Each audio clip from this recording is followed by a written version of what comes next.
Malaking tulong sa pagbabudget sa pagkain ng isang pamilya ang 20 pesos na bigas. Kung paano, ang detalye sa Balitang Pambansa ni Carmi Isles ng Radyo Pilipinas, Lucena. Saya po ako dahil makakamura na.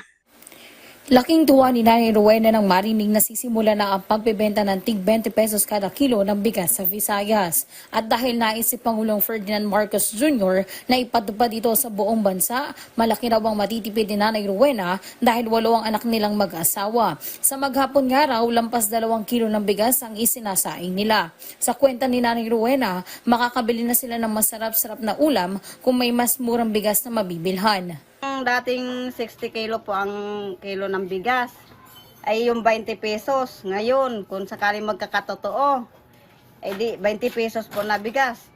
Pagpalagay na 40 pesos sa ulam, aba, ay buhay na buhay na. Sa ngayon, naglalaro sa 38 pesos hanggang 58 pesos ang kada kilo ng bigas na ibinebenta rito sa Lucena City Public Market. Dahil sa malasakit ng pamahalaan, sa ilalim ng pamumuno ni Pangulong Marcos, umaasa si Nanay Rowena na magiging available rin sa kanilang lugar ang tig 20 pesos na kada kilo ng bigas. Mula sa Radyo Pilipinas, Lucena, Carmi Isles para sa Balitang Pambansa.